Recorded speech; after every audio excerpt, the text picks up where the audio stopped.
Je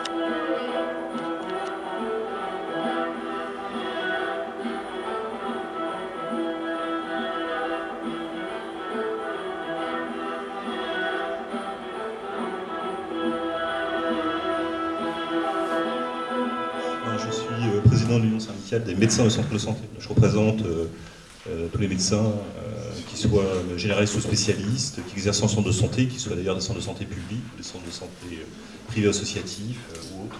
Voilà. Mutualistes. On n'entend pas bien. Alors, on va essayer de se rapprocher. On va faire comme ça, voilà. Donc je représente les médecins exerçant dans les centres de santé, voilà, qui, vous allez voir, sont des médecins salariés, non pas des médecins des bureaux. Donc on avait à réfléchir un petit peu sur l'articulation dans nos villes de ces trois grandes composantes de la médecine que sont d'une part la médecine libérale, la médecine de ville, les centres de santé et les hôpitaux.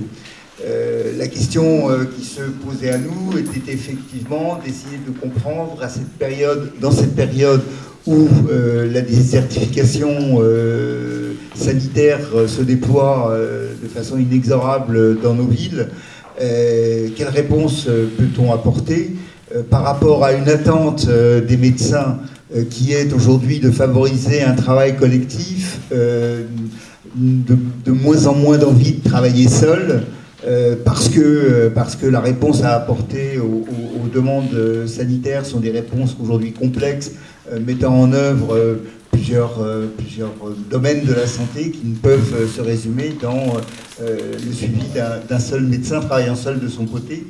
Et que d'ailleurs, tu nous disais avoir remarqué en plus qu'à la sortie aujourd'hui de la médecine générale n'est plus malheureusement une spécialité, entre parenthèses, majoritairement choisie par les médecins. Ça devient même la portion congrue et ça pose donc le sujet effectivement du suivi par la médecine générale dans nos villes de la patientèle.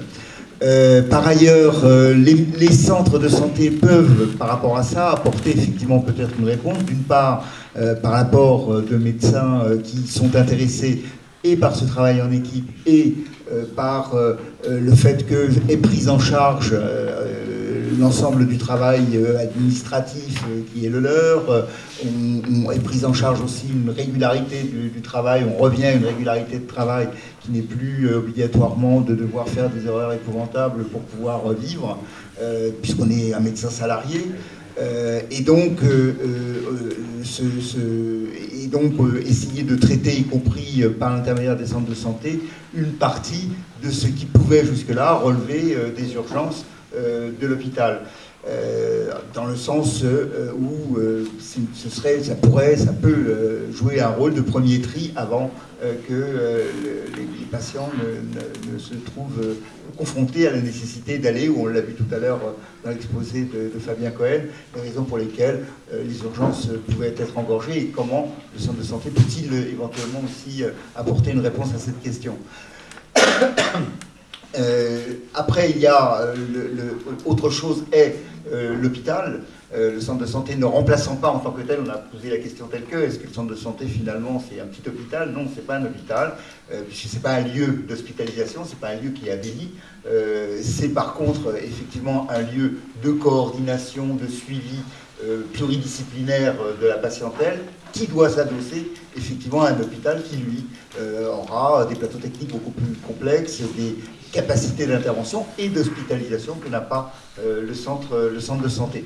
Voilà un petit peu la situation très rapide qu'on a pu brosser au niveau de l'atelier. Je laisserai maintenant la parole à notre collègue qui va nous expliquer comment, à partir d'une part de son engagement au sein de l'Union syndicale des médecins de centre de santé et de sa pratique sur le centre de santé de Malakoff, comment les choses peuvent s'imbriquer entre elles.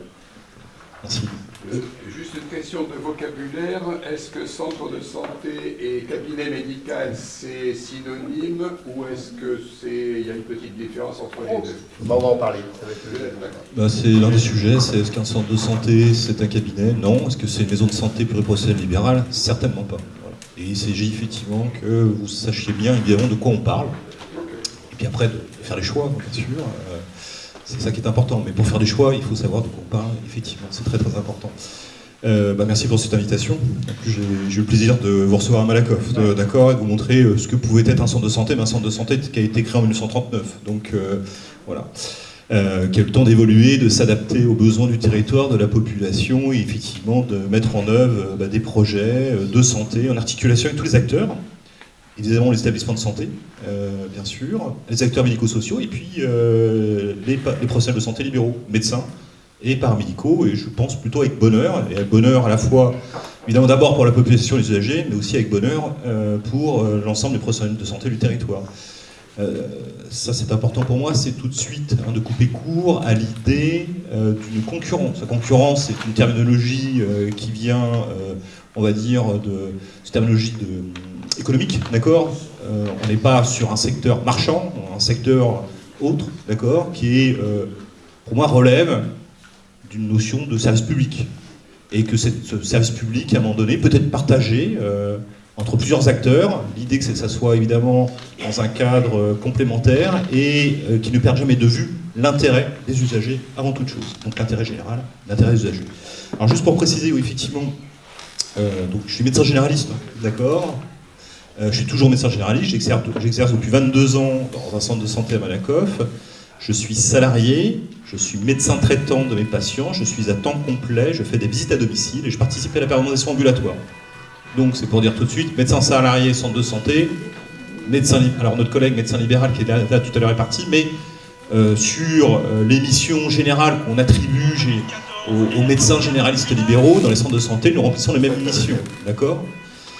C'est une chose importante et c'est une question souvent qui est posée. On a l'impression qu'en centre de santé, on ne fait pas exactement la médecine telle qu'elle est pratiquée, en tous les cas dans l'imaginaire de nos patients, tels qu'ils la voient.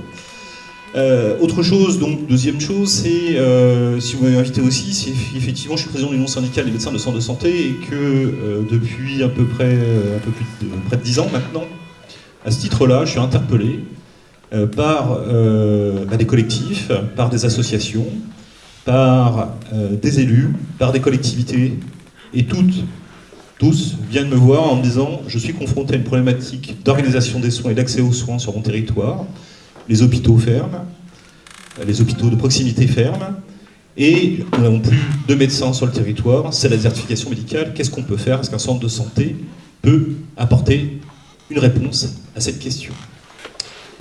Je peux dire aujourd'hui que oui, ça peut apporter une réponse à cette question, puisque au cours de ces 10 années, j'ai été amené, via mon organisation, à accompagner un certain nombre d'élus, un certain nombre d'associations, qui, à un moment donné, après avoir réfléchi, ont fait le choix de créer un centre de santé pour répondre à des besoins identifiés sur un territoire, et que ces centres de santé ont, pour la très grande majorité d'entre eux, ont rempli les objectifs qui leur étaient assignés, c'est-à-dire que une fois que les besoins ont été identifiés, la réponse apportée a été pertinente. Je le dis, je l'assume aujourd'hui totalement, parce qu'on a 10 ans et maintenant on a les retours d'expérience. Et on l'a fait dans un cadre à la fois où c'était en complémentarité avec les acteurs du territoire, libéraux y compris, les hôpitaux évidemment, bien sûr, et c'était évidemment dans un cadre où pour les collectivités, la grande question posée était est-ce que ça coûte de l'argent, la collectivité ? On a réussi à mettre en place ces centres de santé. Alors, vous allez voir, ils sont modestes, mais ils sont très efficaces, d'accord, dans un cadre qui est économiquement tout à fait équilibré. Et donc, on a tordu le cou aussi une vieille idée sur les centres de santé, que les centres de santé sont des gouffres financiers. Donc, c'est à ce titre-là, donc je pourrais citer un certain nombre d'expériences, mais la première, c'était la Ferté-Bernard. Et là aussi, je illustrerai un tout petit peu l'originalité de la Ferté-Bernard. C'était un maire de droite, UMP à l'époque, les Républicains aujourd'hui les députés. Et c'est le premier centre de santé que nous avons accompagné. Aujourd'hui, il y a 4 médecins généralistes qui y exercent. C'était le besoin qui avait été identifié, et ce centre de santé s'articule complètement avec, pareil, l'offre de santé libérale du territoire et l'hôpital de la Ferté-Bernard. Ensuite, il y a eu un phénomène de type domino. Dans la Sarthe, 6 centres de santé portés par les collectivités ont été créés. Et puis, dans tous les territoires de France, et puis d'autres que moi, bien sûr, ont accompagné, Fabien en fait partie, évidemment, d'autres élus et d'autres projets, jusqu'au dernier projet qui a été accompagné par nos collègues Richard Lopez, qui participe évidemment à cet accompagnement. Vous allez peut-être en parler, il est quand même tout à fait intéressant, je dirais presque original, à contre-courant, évidemment, des idées qui sont portées aujourd'hui. C'est une très grande collectivité, un département qui a décidé de créer un réseau de centres de santé publics. Et je peux vous dire que le dernier centre de santé, sur les 4 centres de santé, je ne parle pas des antennes, hein, on en parlera, mais sur les 400 centres de santé prévus, et ben, le dernier vient d'être inauguré. Et l'objectif était de mettre à court terme, donc c'était très ambitieux, 30 médecins généralistes. Ils sont actuellement à 20 médecins généralistes en complet et ils sont en train de recruter les 10 autres. Donc, si c'est pour dire ça... Ah pardon, je ne vous ai pas cité, pardon, oui. Excusez-moi, maintenant j'en parle tellement que je crois l'avoir cité moins de 12 fois. La Saône-et-Loire. Et particularité encore, le président du département, c'est André Acari. Et André Acari et les Républicains. Et il y a à peu près 3 semaines, j'étais en réunion publique comme ici, avec d'un côté André Acari qui était invité par André Chassaigne. Voilà. Et sur la santé, il parlait d'une même voix, tout simplement. Bon. Donc, ça c'était pour un petit peu, vous savez, c'est mon CV ça, d'accord? Donc on va revenir sur les centres de santé un peu plus concrètement, mais encore que c'est du concret, hein, c'est des réalisations extrêmement concrètes et extrêmement efficaces. Évidemment, ce dont je vous parle aujourd'hui, ce n'est pas ces centres de santé tels que vous avez pu le voir à Malakoff, tels que vous pourriez le voir à Ivry, ou tels que vous pourriez voir à Gennevilliers, qui ont une histoire. Aujourd'hui, ce sont des santé qui répondent à un problème identifié précis, la désertification médicale. La désertification médicale, qu'est-ce que c'est? C'est d'abord l'absence de médecins traitants, l'absence de médecins généralistes. Aujourd'hui, oui, non à la fermeture, et oui à la réhabilitation, à la fermeture des hôpitaux et la réhabilitation. Peut-être même un 4e hôpital, comme vous disiez, très justement, au vu des besoins. Et les besoins, ce n'est pas ceux d'aujourd'hui, c'est ceux des 10 années à venir, d'accord? Mais aujourd'hui, votre problème, votre combat, il ne s'arrête pas à l'hôpital. On a entendu notre collègue médecin libéral, qui a 65 ans, et qui disait qu'aujourd'hui, le problème, c'est la chute vertigineuse des effectifs de médecins généralistes sur les territoires. Le parcours de soins, quand vous entrez dedans en tant que patient, vous passez par un médecin généraliste. C'est sa fonction, il a été formé pour ça. Il est là pour à la fois vous prendre en charge, évidemment, avec ses compétences, et puis aussi coordonner de la manière la plus efficace possible, la plus pertinente possible, d'accord, votre parcours de soins. Et vous orienter, quand c'est besoin, vers des paramédicaux pour les prises en charge, et quand c'est encore un peu plus important, vers un hôpital où, comme on le dit, sont réunis des compétences tout à fait spécifiques, des plateaux médico-techniques spécifiques, et qui sont propres à l'hôpital, et que aucun centre de santé n'aura, et aucune structure libérale n'aura. Donc ça, c'est un premier point, c'est que, il y a l'hôpital, et qu'il y a des missions, évidemment, je parle bien de l'hôpital public, qui a des missions et des compétences qui lui sont propres, et qu'il faut qu'il conserve et qu'il développe. Mais l'hôpital public ne peut vivre et fonctionner correctement que s'il a évidemment autour de lui, d'accord, une offre de soins, un réseau évidemment de partenaires, de villes, comme ça on évite le côté ambulatoire qui maintenant est réservé à l'hôpital, d'accord, de villes qui, pour qu'il soit ce réseau efficace, doit travailler évidemment en intelligence, 2, se coordonner avec entre eux tous les acteurs évidemment de la ville et avec l'hôpital, bien sûr. Et 3, au service de tous. Au service de tous. D'accord ? Au service de tous, c'est-à-dire que personne ne soit exclu, évidemment, de l'offre de soins, de l'organisation de l'offre de soins territoriale. Et c'est bien ça l'enjeu aujourd'hui. L'enjeu est bien de se battre pour qu'il y ait un accès à soins pour tous, mais quelle que soit l'entrée dans le système de soins. J'ai une maladie grave, je vais à l'hôpital, je suis pris en charge par une équipe évidemment spécialisée et compétente. J'ai une urgence, je passe aux urgences et je suis pris en charge par des urgentistes, évidemment une équipe formée à l'urgence, d'accord. J'ai une problématique de maladie chronique ou des interrogations, d'accord, évidemment sur ma santé, je vais voir mon médecin généraliste et je suis pris en charge par le réseau de ville. Et aujourd'hui, d'un côté, l'hôpital crève, est fermé, et d'autre part, l'offre de soins de ville disparaît, avec une disparition des médecins généralistes. Et les premiers à hurler contre la disparition des médecins généralistes, c'est les médecins généralistes eux-mêmes, bien sûr, mais on va y revenir. Mais c'est évidemment d'abord les usagers qui recherchent un médecin traitant, et puis vous l'avez entendu, tous les paramédicaux, les pharmaciens ne savent plus quoi faire. Je peux raconter l'histoire, par exemple, du centre de santé municipal de Bergerac, que j'ai accompagné. Il y avait une certification médicale importante que contestaient les médecins généralistes libéraux sur la ville. Le maire, LR, encore, incroyable, d'accord, c'est entre nous, le nombre de villes LR que j'ai accompagnées, c'est incroyable, d'accord. Le maire LR, face à ça, ouvre un registre, d'accord, pour ses administrés, leur dit, si vous n'avez pas de médecin traitant, venez vous inscrire. Au bout d'un mois, 1500 noms, d'accord. Il dit à mes collègues médecins généralistes libéraux, vous n'y arrivez pas. Qu'est-ce qu'il voit aussi déboucher dans son bureau? Les infirmiers et les pharmaciens libéraux qui disent, on n'en peut plus. Les pharmaciens expliquaient qu'ils étaient à 3 ou 4 fois leur renouvellement d'ordonnances extrêmement longues, d'accord, pour des patients chroniques. Et ils arrivaient à un moment donné où ils se disaient, on va faire des conneries. On renouvelle les ordonnances sans qu'il y ait de contrôle, sans qu'on sache ce qu'on fait. Je renouvelle de l'insuline, je renouvelle des traitements cardiologiques. D'accord ? Il n'y a aucun médecin qui vérifie ça, ce n'est plus possible. Conséquence, le maire voyant ça, qu'est-ce qu'il fait ? Il prend une décision forte, il crée un centre municipal de santé, et aux surprises, contrairement à ce que pensaient les médecins généralistes libéraux, 3 médecins, aujourd'hui, travaillent dans ce centre, 3 médecins qui ont complété l'offre de médecine libérale. Ils ne sont pas venus concurrencer. Enfin, eux, ils l'ont vécu comme ça, parce qu'ils pensaient que... Voilà. Mais ils sont venus compléter l'offre qui était déficitaire. Et aujourd'hui, la question du maire de Bergerac, c'est que probablement ça ne suffit pas, et qu'il souhaiterait bien que les solutions soient trouvées, et en collaboration avec la médecine libérale. Voilà. Donc, alors, c'est quoi un centre de santé ? Pourquoi ça marche ? Comment ça se crée ? Et est-ce que c'est votre sujet ? Bah oui, je crois que c'est votre sujet aujourd'hui. D'accord ?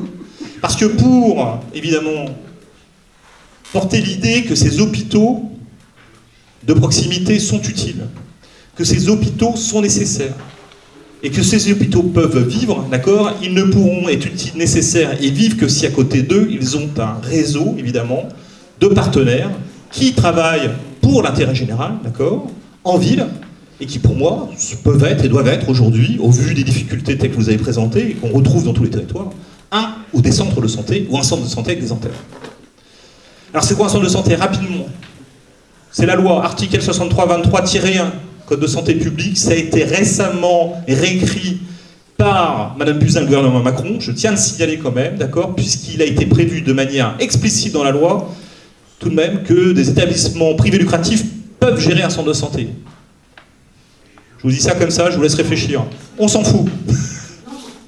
Non, mais je veux dire, non mais on s'en fout parce que ce qui nous intéresse, nous, je vais le dire clairement, je suis là pour défendre des centres de santé publics. Un centre de santé géré par un établissement privé lucratif, il faut vous adresser à quelqu'un d'autre. Ce n'est pas moi. D'accord ? Ok ? Voilà. Donc nous avons combattu, Fabien aussi, on était ensemble, et ça vous donne une idée quand même, hein, c'est un petit...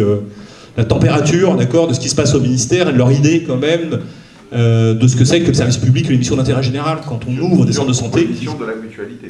Comment ? En plus, sur proposition de la Alors oui, je ne sais pas si Bernard est là encore, mais c'était pour apporter de l'eau à son moulin sur proposition et soutien de la mutualité.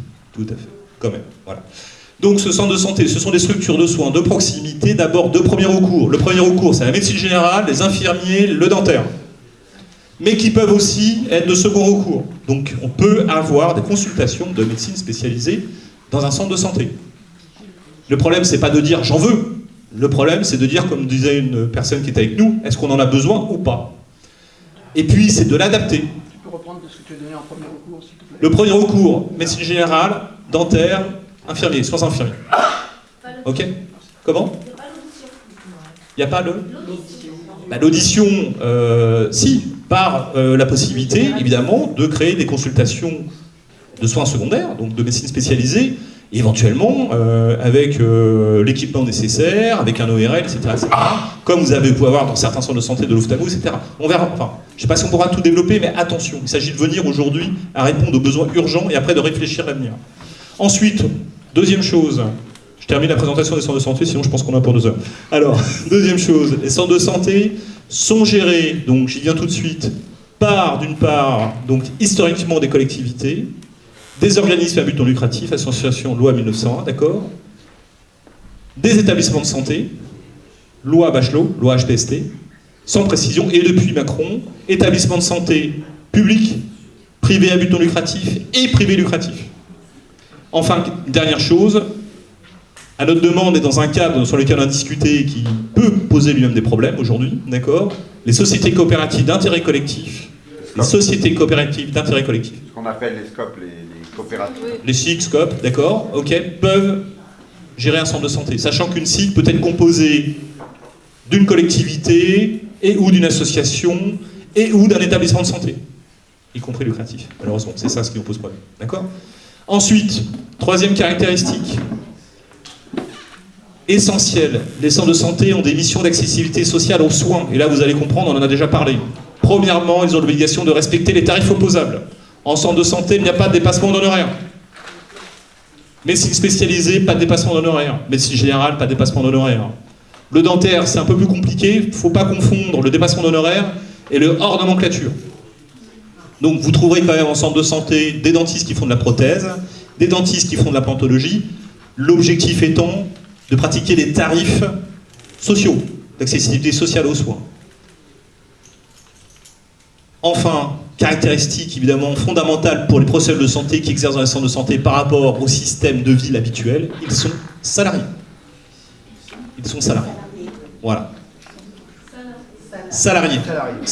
Je suis salarié, je touche un salaire tous les mois, en fin de mois. Ça veut dire que 1, j'ai une rémunération qui est fixe. Ok. 2, c'est dans le respect du code du travail. 35 heures par semaine. 3, j'ai des droits qui sont les droits des salariés. Donc, j'ai des congés paternité. Bon, ça fait un petit moment que je n'ai pas fait d'enfant, mais peut-être faudrait que je m'y remette. Voilà. Congé paternité, congé maternité, congé annuel, congé formation. Très important. D'accord? Donc j'ai des droits. Ok. Comment? Et congé maladie, bien évidemment, c'est important. Bien sûr, je ne l'avais pas dit, excusez-moi, c'est important. C'est important. Vous savez que les médecins libéraux... Congé maternité. Non, voilà. Mais les médecins libéraux, vous savez qu'ils ne touchent le premier centime d'indemnité journalière qu'au bout du 90e jour d'arrêt de travail. Sauf s'ils ont pris une assurance supplémentaire. Ça est toujours valable. Ils ont un tout petit peu amélioré sur le congé maternité, mais à peine. C'est très loin du droit des travailleurs. Ok? Alors, voilà, une fois qu'on a dit ça, il y a une chose essentielle qu'on a oubliée. C'est fondé sur quoi un centre de santé? Mais vous l'avez dit, c'est pour ça que je vais le répéter, d'accord? Évidemment, un centre de santé n'a de sens que si c'est une équipe, si ça réunit, évidemment, des professionnels de santé et qu'ils portent, eux, les professionnels de santé, qu'ils mettent en œuvre un projet de santé qui est celui du porteur de projet, de la collectivité, de l'établissement de santé, de l'association, de la SIC. Voilà. C'est ça. Ensuite, c'est de la médecine, on va dire, hein, c'est une pratique professionnelle de santé en équipe. On peut le dire, on le revendique, on le sait, nous l'avons inventé. Enfin, pas nous, ceux qui nous ont précédés. D'accord? Ça a été créé immédiatement après-guerre, d'accord, dans les années 50-60. Les penseurs de la médecine d'équipe, ce sont, d'accord, des médecins de centre de santé. Ensuite, c'est un principe, le centre de santé, c'est que, évidemment, on l'a dit, il y a des missions d'accessibilité sociale, il y a la nécessité de se coordonner, il y a la nécessité d'accueillir tout le monde, d'accord? Donc vous avez une organisation, évidemment, du travail qui laisse du temps aux professionnels de santé pour se coordonner avec les acteurs, soit du centre lui-même, soit avec les acteurs, évidemment, du territoire, qu'ils soient sociaux, travailleurs sociaux, médico-sociaux, hospitaliers ou, quand c'est possible, et quand ils le veulent bien, libéraux, bien évidemment. Voilà. Donc ce qui permet, évidemment, de répondre, vous l'avez entendu tout à l'heure, Bernard l'a dit, Fabien l'a dit, vous l'avez dit, d'accord?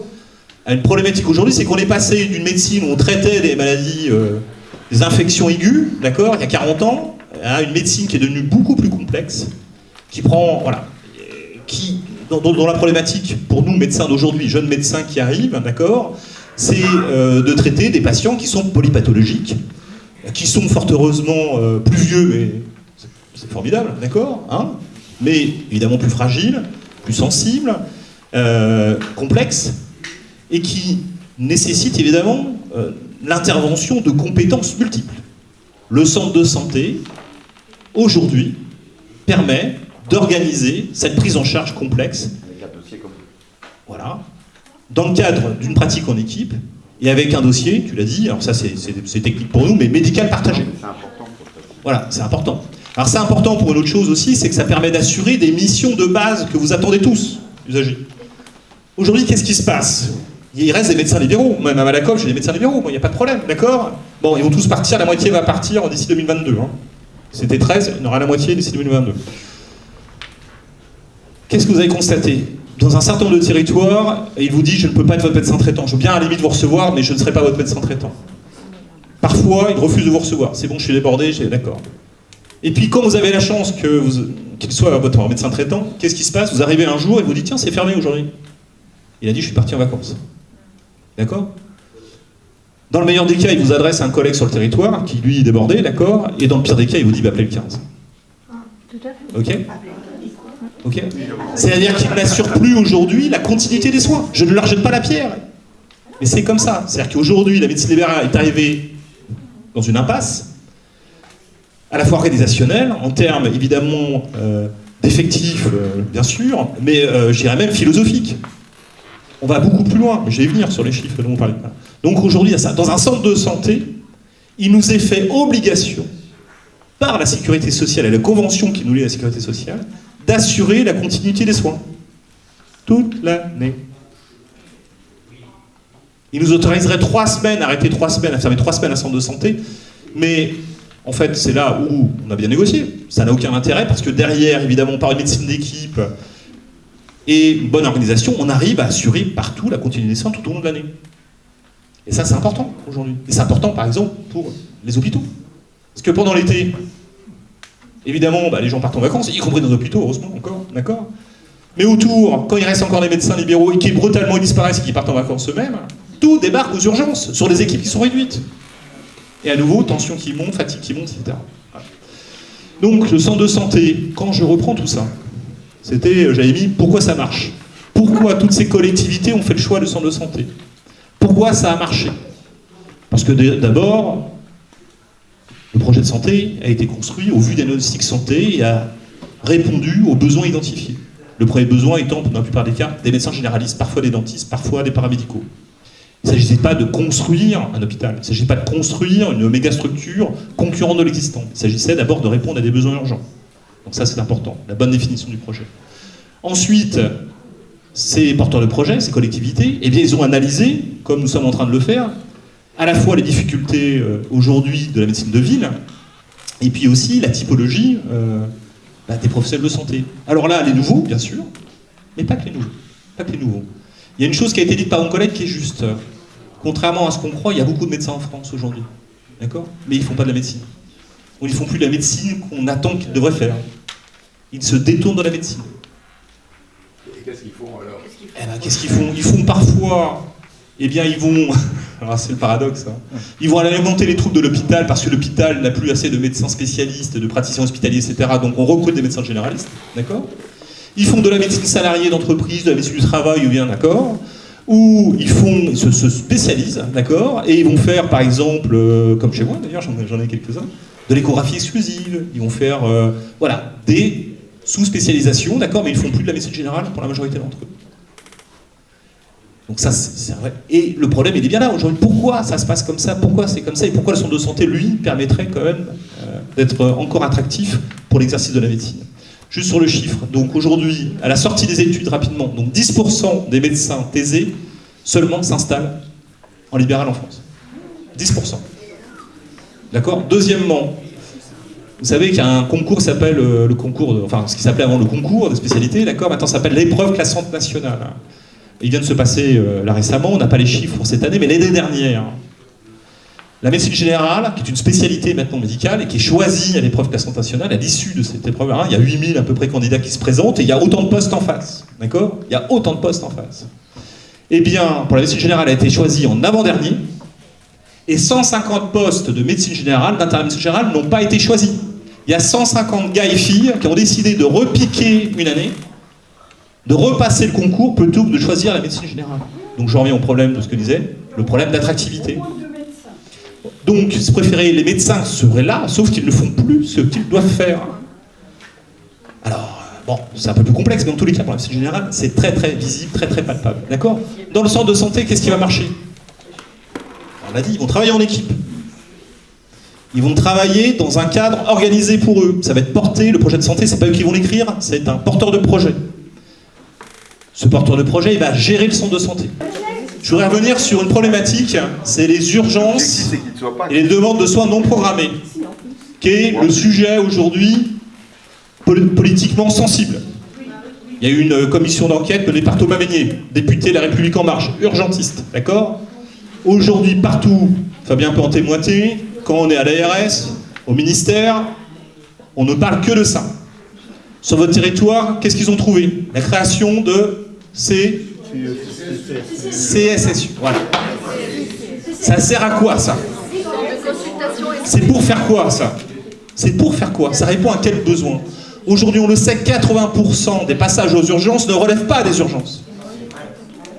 C'est-à-dire que la première utilité, des urgences aujourd'hui, dans la majorité des urgences, c'est de répondre à des besoins d'usagers qui pourraient être pris en charge par une médecine de ville correctement organisée. Donc le problème, c'est pas de créer ce qu'un de nos collègues a appelé les consultodromes, parce que c'est ce qu'ils créent. En plus, hein, c'est pour mieux cacher la misère et mieux essayer de nous faire avaler la pilule. C'est-à-dire qu'en gros, ils ne font rien sur la ville, ils démolissent l'hôpital, et vont dire « Ah, on va vous mettre des consultodromes, comme ça, quand vous serez inquiet, vous irez voir un médecin urgentiste qui, en plus, dans un certain nombre de cas, va exercer totalement libéral, comme ça existe déjà, d'accord, faire du dépassement d'honoraires, et faire travailler le laboratoire et le service de radio d'imagerie du coin, qui lui aussi est privé, fait des dépassements d'honoraires. Ça existe. En Alsace, ça y est, ils l'ont créé. Ils ont trouvé un nouveau champ d'investissement, donc les centres de soins d'urgence. Extraordinaire. Alors que le problème, c'est pas ça. Le problème, c'est qu'il faut, évidemment, des professionnels de santé de ville, qui travaillent, évidemment, dans d'excellentes conditions, qui font de la bonne médecine, qui sont capables à la fois de prendre en charge, évidemment, des patients chroniques, mais de les recevoir quand ceux-ci présentent une urgence ou qu'ils ressentent une urgence, qu'ils fassent à ce moment-là, évidemment, le pré-diagnostic, c'est urgent ou ça ne l'est pas. C'est urgent, ça relève des urgences, je l'adresse aux urgences, pas de problème, les urgences sont là pour ça, ils ont toutes les compétences nécessaires. Ce n'est pas urgent, je prends en charge, je rassure, voire j'éduque. J'entendais, mais que faire? Je crois qu'aujourd'hui, il faut aller voir tous vos élus, évidemment, dans le cadre qui est le vôtre, d'accord? Il faut refrapper à la porte des élus, il faut dire, attendez, on va pas y arriver comme ça, votre histoire d'hôpital, là, c'est absolument abracadabrant. Bien sûr qu'il faut travailler sur le projet financier, la composante financière, etc. Mais aussi, il faut leur dire, en plus, vous ne prenez en compte qu'une partie de la problématique de l'accès aux soins sur le territoire. Élargissons quand même un petit peu notre champ, d'accord, d'investigation. Ces hôpitaux, cet hôpital, je ne sais où, là, d'accord, comment il va pouvoir fonctionner avec les acteurs de ville, alors que ceux-ci, en plus, disparaissent à vitesse grand V. Donc il faut penser sur le territoire un vrai projet de santé territoriale qui intègre, évidemment, sans doute, des hôpitaux, un hôpital supplémentaire. Évidemment, la réhabilitation de ces hôpitaux et bien définir quelle serait leur mission. Et derrière, et bien évidemment, un maillage de structures, de soins collectives, organisées, coordonnées, de services publics qui assurent l'accès aux soins de tous en secteur 1, sans dépassement d'honoraires, donc des centres de santé. Alors, quelle sera votre action? Merci pour cette première partie d'exposé.